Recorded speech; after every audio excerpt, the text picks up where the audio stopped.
반갑습니다. 안녕하세요. 저는 천안에서 수학을 가르치고 있는 곰선생이라고 합니다. 이번에는 지난 영상에 이어서 지난 초등학교 저학년의 수학 잘하는 방법이라는 영상에 이어서 이번에는 초등학교 고학년 학생들이 수학을 잘하기 위한 방법은 어떤 것이 있을까, 이것에 대해서 말씀을 드리고자 영상을 찍고 있습니다. 자, 지난 우리가 초등학교 저학년들이 이제 앞으로 수학을 잘하기 위해서 해야 할 준비에 대해서 말씀을 드렸는데요. 가장 첫 번째로 말씀을 드렸던 거는 독해력 향상을 위해서 독서를 많이 시켜주는 것이 좋다. 두 번째, 글씨를 바르게 쓰는 연습이 충분히 되어 있는 학생이 굉장히 수학을 잘할 수 있는 가능성이 높아지더라 라는 것을 말씀을 드렸어요. 근데 사실 생각해보면 이것은 비단 초등학교 저학년 학생들에만 해당되는 것은 아닙니다. 초등학교 고학년 학생들, 나아가서 중고등학교에 가서도 이런 방법들은 충분히 앞으로 수학을 더 좀 발전시킬 수 있는 좋은 방법이 될 수 있어요. 그리고 오늘 말씀드릴 사실 초등학교 고학년들의 수학 잘하는 방법, 요거 자체도 사실은 초등학교 고학년에만 국한된다라고 보기는 조금 어려울 것 같습니다.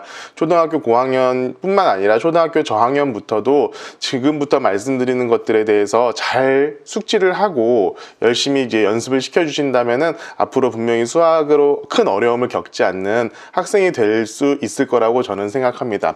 자, 초등학교 고학년 학생들 수학 잘하는 법. 자, 그것은 다름 아닌 분수, 소수의 사칙 연산에 대한 자신감 이라고 말씀을 드릴 수 있을 것 같아요. 자, 연산이요. 연산 잘 해야 된다는 소리입니다. 자, 이게 왜 그런지에 대해서 지금부터 하나하나 설명을 드릴 수 있도록 하겠습니다. 자, 시중에 나가보아도 이런 연산만 전문으로 하는 교재들이 꽤나 많이, 아주 다양하게 있습니다. 그리고 우리 학생들, 저학년들 학생들 많이 하고 있는 학습지들 있잖아요. 구몬이라든가 눈높이, 빨간펜, 이런 것들도 보면은 굉장히 연산 연습을 하는데 좀 자기네들이 특화가 되어 있다라고 이렇게 얘기를 많이 하는 경우가 많이 있어요. 자, 어떤 교재들은 머리로 계산하는 것을 요구하기도 하죠. 이게 또 사람들마다 다르기는 한데 구몬 수학 같은 경우에 그렇게 많이 하고 있다고 그러더라고요. 근데 또 그 가르치는 선생님들마다는 또 생각이 또 다르신 분들도 있는 것 같아요. 어디서는 정확히 쓰는 것을 요구하는 경우도 있고 굉장히 다양하게 있고, 그리고 교재들도 정말 너무나 다양하게 많이 있습니다. 저는 어떤 방법이 좋다 나쁘다 어떻게 알 수는 없어요. 알 수는 없고, 그 나름대로 거기 교재를 만드는 회사라든가 그런 것을 개발한 그 업체들에서 많은 연구를 통해서 만들어 놨기 때문에 그것이 어떤 효과가 있을 것이다 라는 것을 제가 부인하고 싶지는 않습니다. 그런데 제가 현재 이 학생들을 가르치면서 이제까지 저의 경험에 의해 가지고 이 연산을 잘하는 가장 좋은 방법은, 저는 그저 지금 부모님 세대들께서 처음에 수학 배울 때 했던 거 있잖아요. 그거 그대로 하는 게 가장 좋은 방법인 것 같습니다. 자, 무조건요, 세로로 계산하는 거예요. 자, 몇 더하기 몇 하면 그것을 밑으로 써가지고 계산하는 방법, 곱하기도 마찬가지, 나누기는 정확하게 이렇게 표시해가지고 사용하는 방법, 그리고 제일 중요한 거, 받아 올림, 덜어 내림 할 때 위에다가 표시에 숫자 1 쓰고 숫자 2 쓰고 3 쓰고 해가지고 그 같이 더해주는 거, 이걸 표기하는 방법을 절대로 머리로 하지 않고 손으로 직접 하나하나 꼼꼼하게 쓰는 것을 연습시키는 게 가장 중요하다고 생각합니다. 자, 거기다 추가적으로 해서요, 이제 세로로 계산하면은 세로의 단위수 칸 맞추는 것까지 정확하게 하는 거, 이렇게 처음에는 그게 좀 어려워가지고 저학년 같은 경우에는 그 깍두기 공책 같은 데 있잖아요. 그런 데다가 이게 숫자를 칸 맞춰서 쓰는 연습을 시키는 것도 굉장히 좋을 것 같습니다. 이것은 제가 저학년 수학 잘하는 방법에서 말씀드린 글자 예쁘게 그리고 바르게 쓰기와 어떻게 보면 또 일맥상통하는 이야기이기도 합니다. 자, 이게 왜 그런가 하면요, 이거 숫자 1 쓰고 이 세로 계산하는 거요, 가로 계산하는 거에 비해서 속도가 그렇게 느리지도 않고요. 받아올림, 덜어내림 할 때 숫자 하나 더 써주고 하는 거 있잖아요. 그거 쓰는데요, 1초가 0.1초밖에 안 걸려요. 0.1초밖에 안 걸리는 그 시간이 여러분들의 실수를 줄여주는 그런 단초가 됩니다. 자, 우리 어머니들은 항상 걱정 많으시죠. 보면 우리 아들이 수학 잘하는데, 우리 딸이 사각을 잘하는데 실수가 많아요 라고 많이 말씀하세요. 그것을 어떻게 잡아주면 좋을까요? 이렇게 말씀들을 하시는데, 저도 나름대로 연구를 많이 하고 공부를 하고 있지만 그것에 대한 완벽한 해결책은 저는 아직까지는 발견하지는 못했습니다.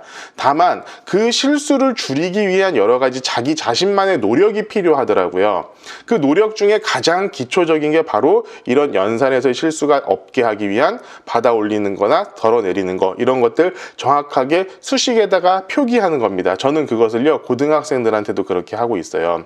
그것이 진짜 얼마나 억울한지 몰라요. 계산 실수로 틀린다는 게. 예를 들면 수능 30번 문제, 그 킬러 문제라고 하는 것도 정말 한 페이지, 두 페이지씩을 계산 과정을 쓴 다음에 최종적으로 해야 되는 것은 결국 분수, 소수 이런 것들의 곱셈, 나눗셈, 덧셈, 뺄셈입니다. 가장 최종적으로 해야 되는 것은 우리가 중학교 1학년 때 배우는 유리수의 사칙 연산, 결론적으로는 그걸로 끝이 나요. 그런데 그렇게 어렵게 다 풀어놓은 문제를 거기서 틀려버리면 그거 너무나 억울하지 않겠습니까? 예. 물론 30번 문제를 그 정도 풀 수 있는 학생들이 그런 연산 실수를 하거나 그러지는 않으리라고 저는 믿어 의심치는 않습니다만, 실제로 만약에 그렇게 해서 틀리게 되면 너무 억울하잖아요. 그런데 내가 그런 실수를 하는 방법들을, 실수하는 것들을 줄일 수 있는 방법이 있다면, 그게 얼만큼 효과가 있든지 없든지 간에 조금이라도 그런 효과를 낼 수 있는 부분들이 있다면 그것은 무조건 하는 게 좋습니다. 실수하지 않도록 그냥 하는 게 좋아요. 진짜 어머니 아버지 수능에서, 그리고 내신 시험에서, 고등학교 내신 시험에서 문제 한 문제로 등급이 갈리잖아요. 근데 이 등급이 갈릴 때 그런 계산 실수 한 문제로 내가 등급이 하나가 낮아졌다, 대학이 하나가 낮아진다, 이렇게 되는 거거든요. 학과가 하나가 낮아진다. 이게 너무 억울한 부분이기 때문에 가장 중요한 거, 그런 여러 가지 실수를 할 수 있는 여러 가지 요소들을 하나하나 미리 차단을 하는 것이 굉장히 중요한데, 그 중에 그 연산에서 가장 저는 중요하다고 생각하는 게 그 표시하는 겁니다. 연산 자체에다가 하나하나 표시를 해가면서 계산을 해나가는 것. 머리 계산하지 말고요. 네, 머리보다 손이 정확해요. 눈이 정확해요. 보고 있어야지 정확한 계산이 나옵니다. 그렇기 때문에 그런 하나하나 정확하게 표시하는 방법, 계산하는 방법, 이런 것들 칸 맞춰서 정리해서 쓰는 방법, 이런 것들을 지금부터 고학년 때 충분히 연습을 많이 시켜주시는 것이 가장 중요한 방법일 거라고 저는 생각을 합니다. 개인적으로 판단할 때 저는 초등학교의 수학은 이 분수, 소수의 사칙 연산만 정확히 하면 저는 끝이라고 생각합니다. 자, 요거는 굉장히 많은 논란의 여지가 있을 수 있을 것 같아요. 이런 사칙 연산만 다 하면 초등학교 수학이 다 끝이냐? 저는 그렇게 생각합니다. 조금 강하게 말씀드리자면 그렇게 생각합니다. 사실 거기다 추가적으로 비와 비율, 이런 것들 정확하게 좀 알아두고 갈 필요가 있고요. 거기다 단순한 이제 사각형이나 삼각형의 넓이 구하는 딱 그 두 가지 공식, 이게 초등학교 수학의 어떻게 보면 끝이라고 저는 생각을 하고 있어요. 이거는 다시 한번 말씀드리지만 논란의 여지가 굉장히 많이 있고요. 그냥 이건 제가 가르치는 방식이다 라고 좀 생각을 해주시면 좋을 것 같아요. 어차피 저는 이게 대한민국에서 선행이란 것이 충분히 해야 된다라는 것을 이미 많이 말씀을 드린 이상, 이런 선행이 많이 필요한 상황에서 어떻게 가르치는 것이 가장 효과적이고 진도를 진행하는 것이 가장 대학 입학에 유리한 것인가 하는 것에 대해서 말씀을 드리고 있는 거기 때문에 이건 제 개인의 사견을 존중해 주셨으면 좋겠습니다. 나중에 돼가지고 바뀔 수도 있어요. 지금 현실로는 그렇다는 겁니다. 제가 그렇게 말씀드리는 이유를 지금부터 하나하나 좀 말씀을 드리도록 할게요. 조사기관마다 조금 다르기는 한데요. 학생들이 수학을 포기하는 시점이 언제냐라고 했을 때 항상 나오는 1, 2, 3등이 어디냐면은 고등학교 1학년, 그리고 중학교 1학년, 중학교 2학년 이렇게 나오는 것 같더라고요. 이것은 굉장히 다양한 곳에서 조사를 했었고요. 이것은 찾아보시면은 분명히 기사를 찾아보실 수 있을 거라고 생각을 해요. 제가 지금 기억하고 있는 거로는 그렇습니다. 그리고 여러 군데에서 조사를 했어도 아마 이 1, 2, 3등의 순위는 바뀔 수 있을지언정 1, 2, 3등이 항상 중학교 1학년, 중학교 2학년, 고등학교 1학년, 딱 요것은 바뀌지 않았었던 것 같아요. 자, 이게 왜 이런 일이 발생하는지 제가 저도 이제 수학을 가르친 사람이니까 연구를 해봐야 되지 않겠습니까? 그래서 중학교 교과서하고 초등학교 교과서를 제가 쭉 나열하고 한번 비교를 해봤어요. 도대체 어떻게 가르치길래 이 애들이 중학교 와가지고 갑자기 많이 힘들어 하는가에 대해서 하나하나 좀 교과서를 비교를 해보기 시작했거든요. 왜 학생들이 꼭 중학교 1학년 때, 그리고 중학교 2학년, 고등학교 1학년 때 포기를 하게 되는가 보면은 초등학교 때 배울 때와 중학교 때 배울 때, 그리고 고등학교 때 배울 때 서로 같은 것을 배우는데 배우는 방식이 다 다른 거예요. 그러니까 초등학교 때는 굉장히 재밌게 배웁니다. 경험적으로요. 경험을 해보고 이렇게 저렇게 해봤더니만 이렇게 되더라. 중학교 때부터는 그것을 추상적인 방식으로 배워요. 이게 이렇게 되니까 이렇게 되잖아. 굉장히 논리적이고 어떻게 보면은 증명 같은 것들을 정확히 해주면서 배우게 되는 거죠. 근데 이게 힘든 거예요, 학생들은. 그리고 용어라든가 어떤 표시하는 방법이라든가 이런 것들이 완전히 바뀝니다. 그러니까 우리가 예를 들면 분수 이렇게 배우던 것이 여기서는 유리수 이렇게 배워요. 대분수 열심히 바꾸죠? 대분수 사용 안 해요. 그냥 가분수로 모든 걸 다 끝냅니다. 자, 원주율이라는 것을 이게 주어지던 숫자로 주어지던 그런 문제에서 갑자기 파이라는 용어를 써야 돼요. 그리고 뭐 나눗셈을 배웠다고 하는데 중학교 때는 곱셈으로 곱셈으로 바꿔서 풀라고 해요. 자, 이런 것들이 계속 바뀌는 겁니다. 똑같은 내용을 배우는 거예요. 똑같은 내용을 배우는 건데 그 용어가 달라지고 좀 더 엄밀하게 원리적인 정확성을 따지기 시작해요. 그러니까 그것을 경험해보지 않은 초등학교 애들, 초등학교의 수준에서 수학을 배웠던 친구들이 중학교 가서 그런 것들을 이해를 못하는 겁니다. 굉장히 힘들어하고 있어요. 자, 어차피 개념 자체가 완전히 전반적으로 틀이 바뀌는 현상이 나오는 건데, 그러면은 제 입장에서, 가르치는 사람의 입장에서 굳이 그 앞으로 사용되지 않을 그런 용어라든가 이런 것들이 계속 목매면서 뭐 곧 초등 심화를 하고 이렇게 했을 때 그런 과정을 통해서 애들이 힘을 빼게 하는 게 과연 필요할 것인가?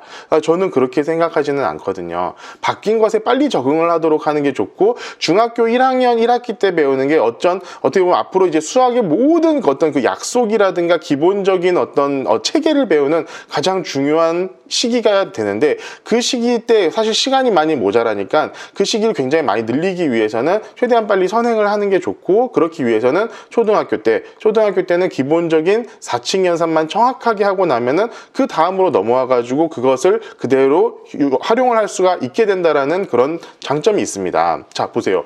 초등학교 과정 때요, 방정식을 안 배우는 게 아니에요. 이름이 방정식이 아닐 뿐이에요. 그리고 X, Y 이런 숫자 대신에, 이런 문자 대신에 세모, 네모, 동그라미 이런 도형이 있을 뿐이에요. 근데 그게 방정식이에요, 사실은. 여러분들 초등학교 애들이 지금 현재 방정식을 배우고 있어요. 근데 방정식이라는 이름을 못 쓰고 배우고 있어요. 자, 관계, 5학년 때 배우죠? 어떤 두 수의 관계라는 거, 어떤 상황과 어떤 상황의 관계라는 것을 배우는데 그게 함수예요. 그런데 애들이 이것을 이항도 모르고 등식의 성질도 모르고 어떤 함수식을 만드는 방식도 모른 채 그냥 경험적으로 요렇게 하다 보면 이렇게 되는 거구나. 자, 물론 그런 방식 자체가 저는 의미가 없다라고 생각하지는 않습니다. 근데 그 시기가 빨리 지나고 나중에 우리가 함수가 2학년 때 배우거든요. 중학교 2학년 때 함수를 딱 배웠을 때 우리가 초등학교 때 배웠던 이 관계라는 것이 바로 함수였구나, 이걸 생각하는 학생이 누가 있습니까? 그렇지 않죠. 그렇기 때문에 저는 그냥 빨리 원래 우리가 이제 앞으로 평생 해야 될 수학에 대해서 조금 더 빨리 그냥 넘어가서 그 개념을 배우는 것이 훨씬 더 이 학생들한테 도움이 된다라는 것을 말씀드리고 싶어요. 제가 뭐 선행과 심화, 그것에 논란을 종결짓자 이런 영상을 통해 가지고 말씀을 드린 게 있습니다. 자, 우리가 초등학교 때, 중학교 때, 고등학교 때 배우는 덧셈은 다 똑같은 덧셈이고 곱셈은 다 똑같은 곱셈이에요. 하지만 개념이 점점 확장이 되어 간다라고 말씀을 드렸던 것 같습니다. 자, 근본적인 원리가 바뀌지 않는 것이라면은 저는 조금 더 확장된 개념을 먼저 배우는 것이 좋다라고 생각을 하고, 우리가 초등학교 때 배우는 것은요, 절대로 이게 유니버셜한 방식이 아니에요. 우리가 최종적으로 해야 될 방식이나 수학적 표현은 중학교 때 배우는 방식으로 모든 것들이 표현이 되기 시작합니다. 그렇기 때문에 그 수학적인 표현, 우리가 앞으로 평생 써먹어야 될 수학적인 어떤 내용이라든가 표현을 하루라도 빨리 배우는 게 중요하고, 자, 그것은 중학교 때 배우니까 초등학교 때 우리가 필요한 거, 이 중학교 들어가서도 해야 될 수 있는 초등학교 때 필요한 그런 최종적인 그런 지식은 뭐냐?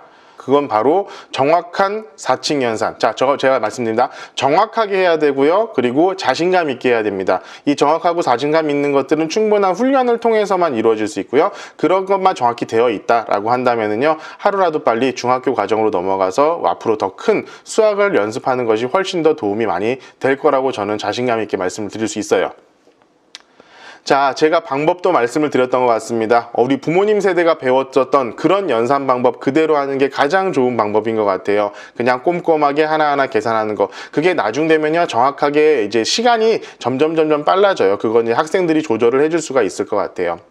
자, 이제 마무리를 하겠습니다. 자, 초등학교 고학년이 수학을 잘하는 방법으로 제가 제목을 달 건데요. 자, 그냥 간단하게 말씀드리면은 정확하고 확실하게 자신감 있는 사칙 연산을 할 수 있으면 돼요. 자, 중학교 가서 확장된 개념을 배운다고 했는데요. 유일하게 중학교 가서 제대로 정확히 배우지 않는 것들, 이미 알고 있다고 가정을 하고 배우는 것이 바로 지금 말씀드린 이런 소수와 분수의 사칙 연산, 거기다 플러스 해가지고 비와 비율, 요 정도인 것 같아요. 그래서 이런 것들이 정확하게 되어 있다라면 하루라도 빨리 중학교 과정으로 넘어가가지고 그 또 충분한 연습을 하는 것이 앞으로 이제 여러분들 자녀 그리고 여러분들이 수학을 하는 데 있어서 굉장히 큰 도움이 될 거라고 저는 생각을 합니다. 자, 오늘도 시청해 주셔서 감사하고요. 다음에 좀 더 도움이 되는 유익한 이야기를 가지고 찾아뵐 수 있도록 하겠습니다. 감사합니다.